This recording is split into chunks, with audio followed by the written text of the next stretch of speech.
Assalamualaikum warahmatullahi wabarakatuh. Waalaikumsalam warahmatullahi Waalaikumsalam wabarakatuh. warahmatullahi Alhamdulillah wabarakatuh. pada hari ini kita masih senantiasa diberi kesehatan, diberi kesempatan yang mana dengan nikmat tersebut kita bisa bertemu pada perkuliahan perdana pada semester ini. Sesuai jadwal, pada hari ini saya dikasih tugas dan tanggung jawab untuk menyampaikan materi manajemen sumber daya manusia. Sebelum perkuliahan dimulai, marilah kita berdoa terlebih dahulu dengan harapan mudah-mudahan perkuliahan kita dari awal sampai akhir nanti menjadikan sebuah perkuliahan yang penuh manfaat, penuh dengan kemudahan, kelancaran, dan kemanfaatan ke depannya. Marilah kita berdoa sesuai dengan keyakinan dan agama masing-masing. Berdoa dimulai. Berdoa selesai. Teman-teman mahasiswa sudah siap untuk perkuliahan hari ini? Sudah Siap, Pak. Pak. Siap, Siap, Pak. Pak. Terkait tentang perangkat pembelajaran sudah kita siapkan, baik itu RPS, kontrak perkuliahan, ataupun modul ajar dari materi manajemen sumber daya manusia. Terkait dengan perangkat pembelajaran sudah saya siapkan, baik itu yang berkaitan dengan RPS, kontrak kuliah atau buku ajar, yang mana ini semua kita siapkan untuk mempermudah mahasiswa dalam pembelajaran MSDM selama 1 semester ke depan. Untuk materi MSDM seperti yang sama-sama kita rasakan hari ini disampaikan di semester 3 dengan bobot SKS sebanyak 6 SKS. Nanti secara jumlah perkuliahan ada 28 tatap muka atau perkuliahan. Sedangkan untuk capaian pembelajaran dari materi ini adalah diharapkan mahasiswa mampu untuk menganalisis segala bentuk aktivitas pengelolaan sumber daya manusia dalam berbagai organisasi bisnis. Deskripsi singkat dari materi ini membahas terkait tentang segala sesuatu bentuk aktivitas pengelolaan sumber daya manusia dalam berbagai organisasi bisnis.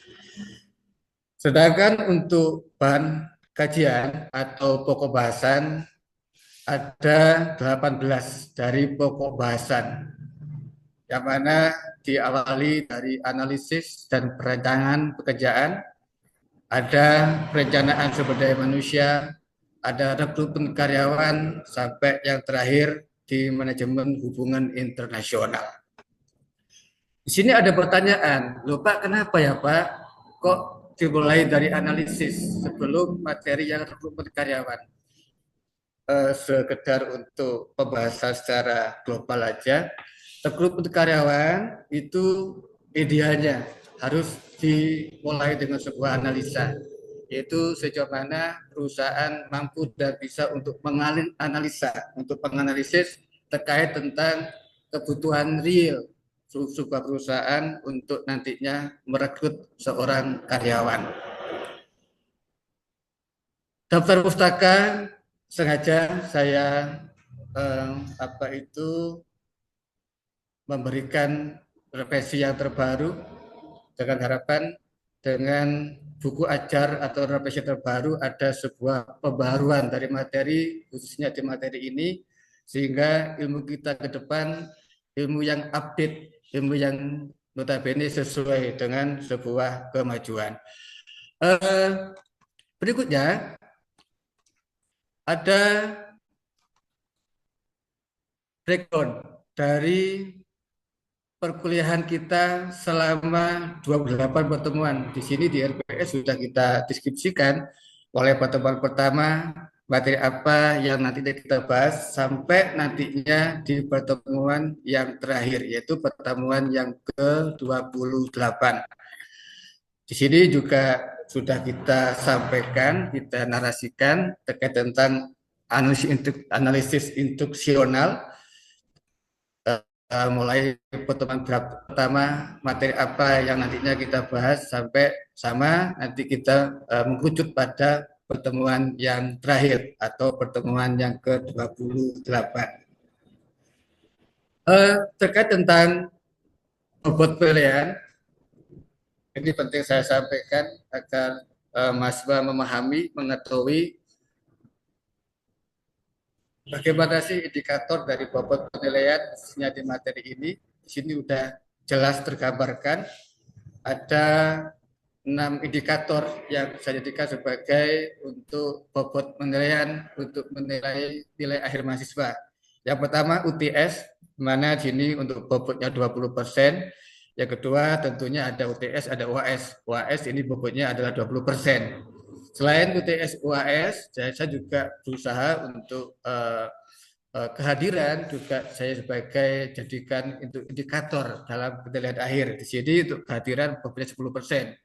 Keaktifan juga termasuk di dalamnya. Harapan saya mahasiswa untuk aktif di kelas karena apa? Keaktifan di sini juga kita masukkan di bobot indikator untuk apa itu sebagai dasar dalam menentukan nilai akhir. Yang kelima tugas. Di sini ada tugas individu dan tugas kelompok. Yang terakhir adalah sikap. Sikap ini bobotnya juga tidak kalah besar yaitu 10%. Akumulasi dari UTS, UAS, kehadiran, keaktifan, tugas, dan sikap nantinya akan terakumulasi di persentase 100% yang mana nanti akan menentukan dari nilai akhir mahasiswa.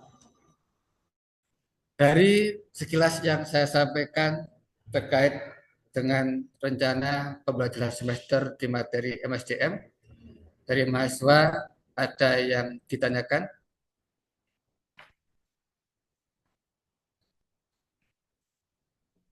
Lagi dari sekilas yang saya sampaikan yang tergambarkan dari rencana pembelajaran semester materi MSDM, ada yang masih belum paham, ada yang ditanyakan? Izin Bapak bertanya. Oke. Mengenai pembelajarannya Bapak di dalam satu semester ini kita full luring atau ada daringnya Bapak? Ketika itu ada daring maksimal berapa kali nggak Bapak dalam satu semester? Oke, terima kasih Dito Malana.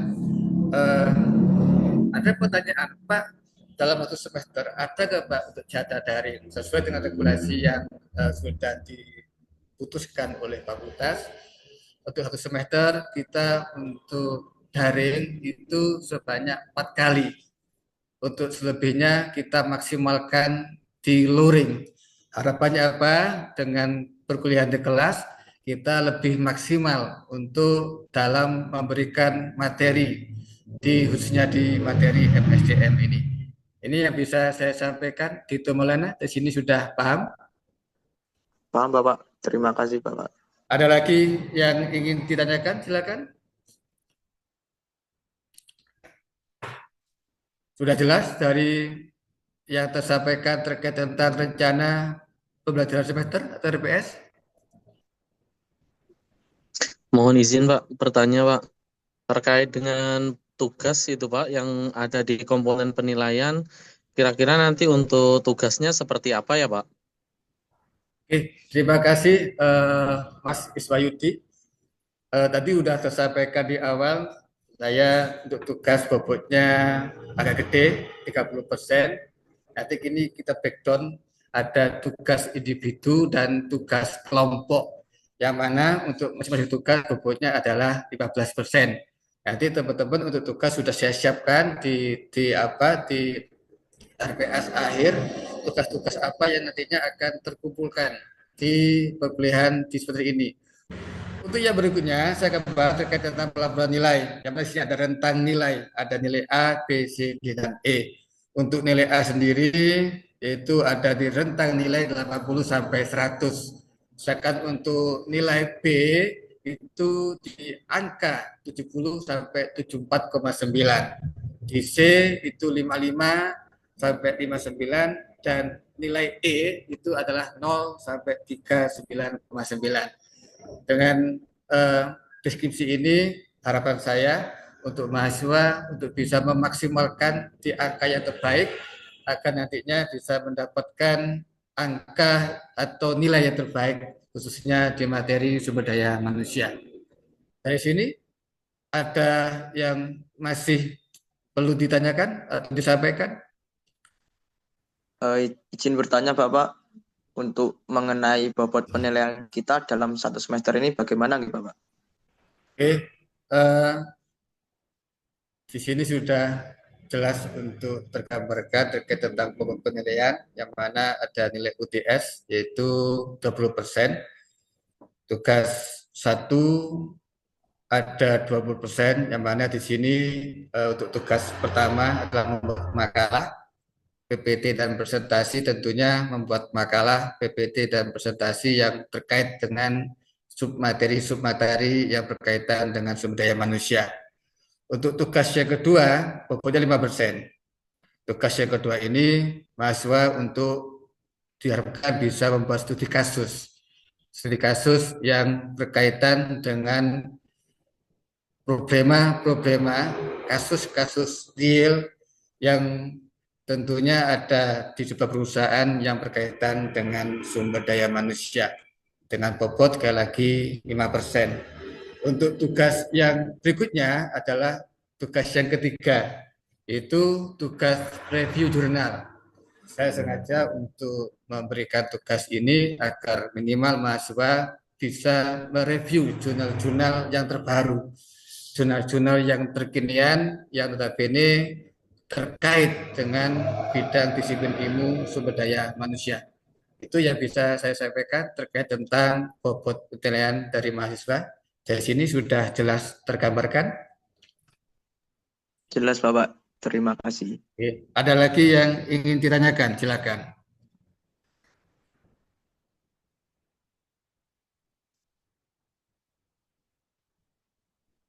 Kalau sudah jelas, saya agak sedikit untuk memberikan ulasan terkait tentang materi perencanaan sumber daya manusia.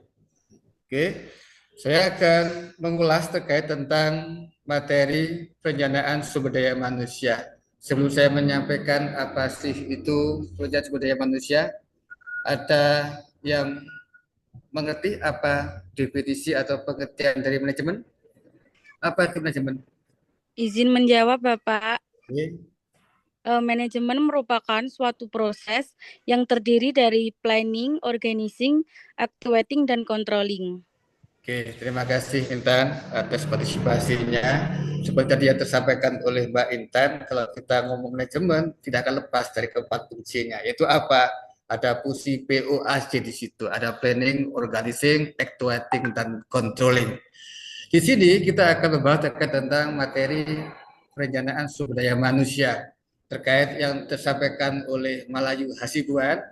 Perencanaan sumber daya manusia adalah upaya menyediakan tenaga kerja yang sesuai dengan kebutuhan perusahaan, yang efektif dan efisien dalam mencapai sebuah tujuan.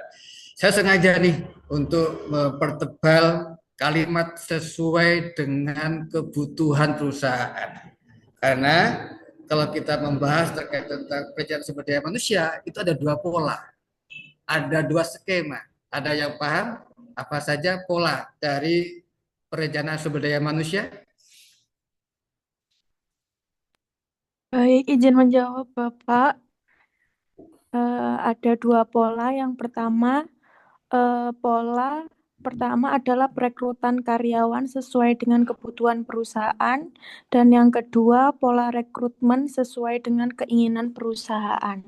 Terima kasih Mbak Tora Junior atas paparannya terkait tentang pola yang bisa dipakai oleh perusahaan. Seperti yang disampaikan oleh Mbak Tora Junior, ada dua pola dalam rekrutmen karyawan sebuah perusahaan. Pola yang pertama adalah perusahaan merekrut sumber daya manusia. Perusahaan merekrut karyawan sesuai dengan kebutuhan perusahaan. Seperti yang disampaikan oleh Melayu Hasibuan. Untuk pola yang kedua adalah perusahaan merekrut karyawan bukan sesuai kebutuhan, tetapi hanya sekedar sesuai dengan keinginan perusahaan. Timbul pertanyaan, Pak, secara spesifikasi, secara output apa beda, Pak? Manakala perusahaan merekrut karyawan yang pertama sesuai dengan kebutuhan, yang kedua sesuai dengan keinginan, jelas sangat jauh berbeda. Manakala perusahaan merekrut karyawan dengan pola yang pertama, yaitu menyesuaikan dengan kebutuhan perusahaan, diharapkan perusahaan akan mendapatkan seorang karyawan yang berkualitas. Manakala perusahaan merekrut karyawan dengan pola sesuai kebutuhan perusahaan, diharapkan perusahaan akan mendapatkan karyawan yang mempunyai kapasitas dan kapabilitas yang tentunya berkontribusi untuk meningkatkan atau memajukan perusahaan ke depan. Sehingga seperti yang tersampaikan oleh para ahli, manakala ini terimplementasikan dengan baik, maka akan terkondisikan istilah the right man on indirect job. Atau ada ahli yang bilang the right man on indirect base. Apa itu Pak the right man on indirect job? Atau apa itu the right man on indirect base? Yaitu manakala perusahaan ingin mendapatkan seorang karyawan berkualitas, diharapkan karyawan bisa menempatkan seorang karyawan sesuai antara bidang kerja dengan kemampuannya. Manakala itu terjadi, dipastikan perusahaan akan benar-benar mendapatkan seorang karyawan yang berkualitas. Tapi sebaliknya, manakala dalam rekrutmen karyawan, perusahaan memakai pola sesuai dengan keinginan, bisa jadi perusahaan tersebut tidak butuh karyawan, tapi karena ada faktor-faktor lain, mungkin itu saudaranya, mungkin itu koleganya, akhirnya dipaksakan. Yang semula nggak butuh karyawan, dipaksakan untuk merekrut karyawan. Bisa kita gambarkan apa outputnya? Akan menjadikan sedikit kendala di perusahaan. Bisa jadi yang bersangkutan antara spesifikasi kemampuan yang dimiliki tidak sesuai dengan bidang pekerjaan yang nantinya akan dikerjakan. Yang berikutnya, kalau kita membahas pelajaran sumber daya manusia, terbagi dalam 2 tahapan besar di sini. Yang pertama adalah forecasting atau peramalan kebutuhan sumber daya manusia. Untuk tahapan yang kedua adalah perencanaan pengembangan program sumber daya manusia. Kalau kita membahas terkait tentang forecasting atau peramalan, di sini tidak akan lepas dari sebuah analisa. Yang mana kalau kita ngomong analisis dari sebuah sumber daya manusia, ada 4 analisis di sini. Ada job analysis, ada job description, ada job specification, dan ada job evaluation. Ada yang paham apa itu job analysis? Izin menjawab, Bapak. Mungkin job analysis itu adalah menganalisa sesuai dengan bidang kerjanya yang dibutuhkan. Oke, terima kasih Rani Delia atas jawabannya. Seperti tadi yang disampaikan oleh Mbak Rani, kalau kita membahas terkait tentang job analysis, yaitu perusahaan berusaha untuk menganalisa bidang kerja apa yang benar-benar real dibutuhkan oleh perusahaan. Sehingga apa? Nantinya diharapkan di tahapan berikutnya ada job description. Setelah perusahaan itu memahami, oh ini bidang kerjanya, ini yang dibutuhkan. Misalkan nih, perusahaan butuh seorang akuntan, perusahaan butuh bidang akuntan. Tentunya di tahap berikutnya, perusahaan sedianya di job description ini bisa memberikan sebuah gambaran sosok calon karyawannya bagaimana yang nantinya dibutuhkan oleh perusahaan. Nah, gitu kan? Manakala perusahaan itu membutuhkan bidang akuntansi, ya idealnya perusahaan akan merekrut calon karyawan yang ahli, yang mumpuni, yang ahli dalam bidang akuntansi. Sehingga apa? Akan tercipta seperti yang saya sampaikan tadi, direct man on indirect job. Sehingga akan bisa memudahkan untuk pencapaian visi dan visi perusahaan ke depannya. Untuk yang berikutnya ada job specification. Manakala perusahaan sudah memahami, mengetahui bidang kerja, apa yang dibutuhkan, merekrut seorang karyawan sesuai dengan bidang kerjanya. Yang ketiga ini job specification. Harapannya apa? Karyawan yang akan kita rekrut, calon karyawan yang akan kita rekrut, benar-benar mempunyai spesifikasi yang sesuai dengan apa yang diharapkan oleh perusahaan, tentunya sesuai dengan bidang kerjanya. Dengan demikian, manakala ada sebuah langkah atau pola dari rekrutmen, di sini perusahaan akan lebih mudah untuk mendapatkan sosok-sosok seorang karyawan yang mumpuni, yang handal, yang ahli di bidang sesuai dengan kriteria dari yang notabene dibutuhkan oleh perusahaan. Itu yang keempat, ada namanya job evaluation.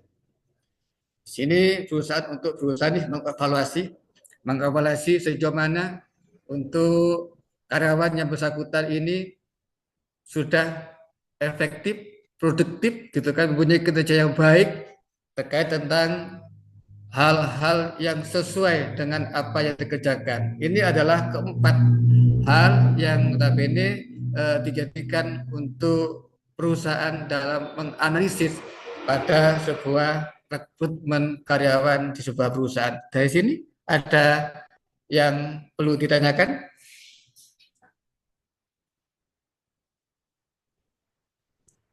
Dari saya nggak ada, Bapak. Oke, sudah jelas yang saya sampaikan terkait tentang analisis sumber daya manusia.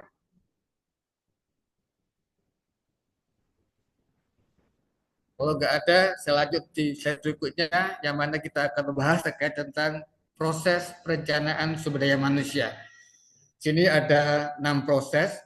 Yang pertama diawali dengan perkiraan kesempatan kerja. Seperti tadi yang saya sampaikan di job analysis, di sini perusahaan memperkirakan kira-kira bidang kerja apa dibutuhkan.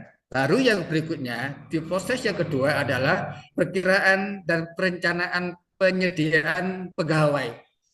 Di sini perusahaan untuk memetakan nih berapa ya secara kuantiti, berapa ya secara jumlah real yang nantinya dibutuhkan perusahaan untuk merekrut karyawan, sehingga ada sebuah estimasi, ada sebuah analisa di awal untuk menentukan secara kuantiti atau jumlah karyawan yang dibutuhkan ke perusahaan.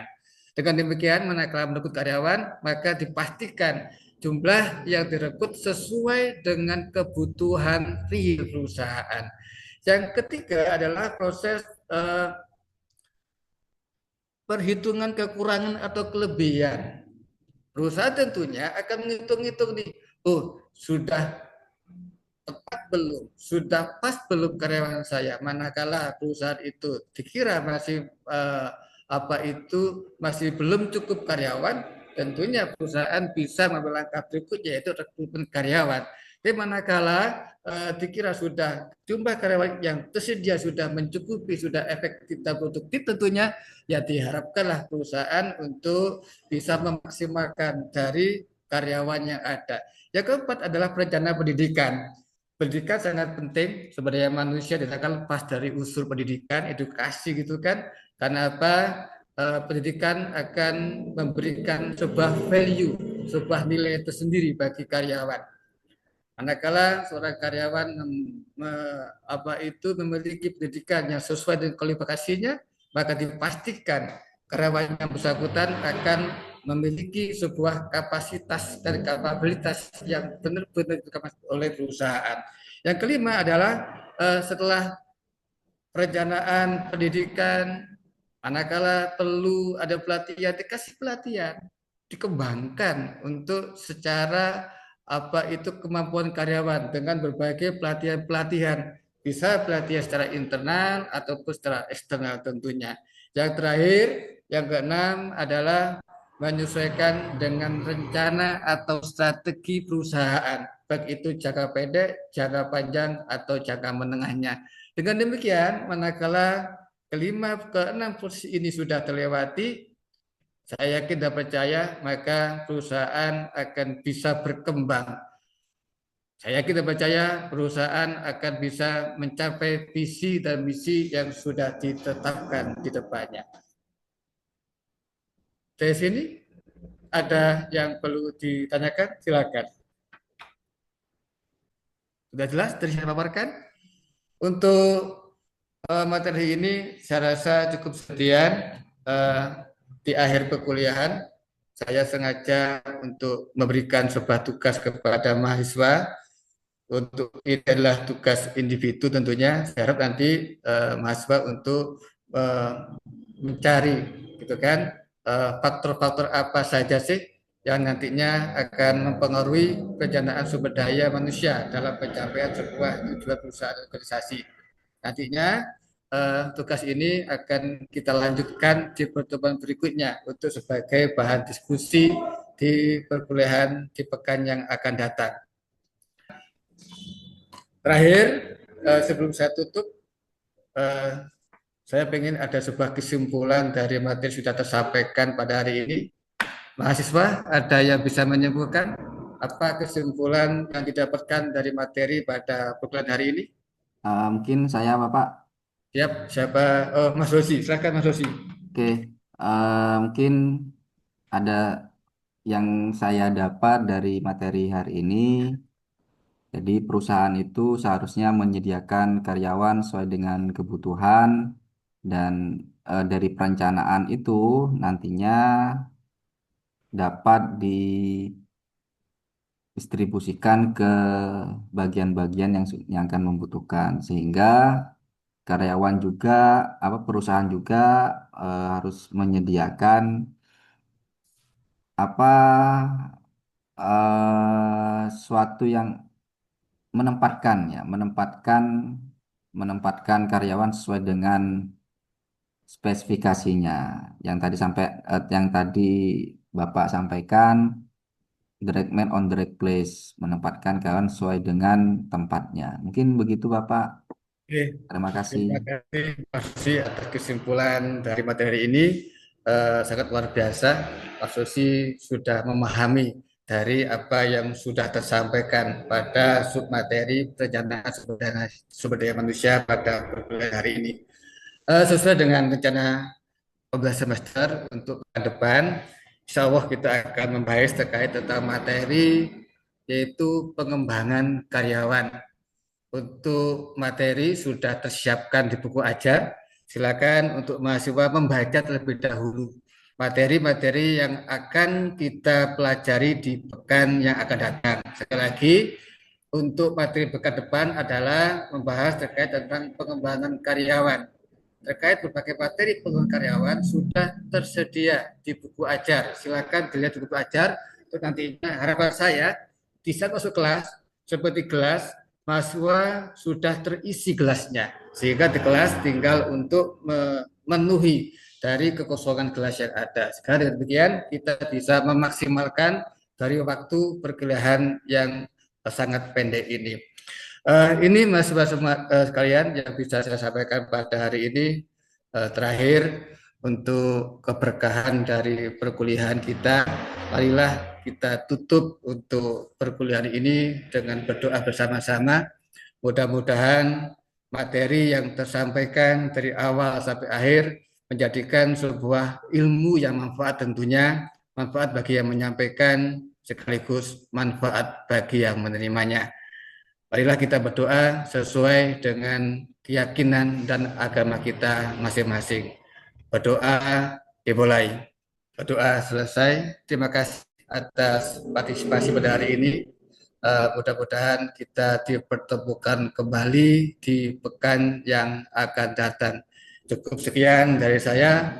Mohon maaf manakala ada salah kata. Akhirul kalam. Wassalamualaikum warahmatullahi wabarakatuh. Waalaikumsalam. Warahmatullahi wabarakatuh. Makasih Bapak. Terima kasih. Terima kasih juga.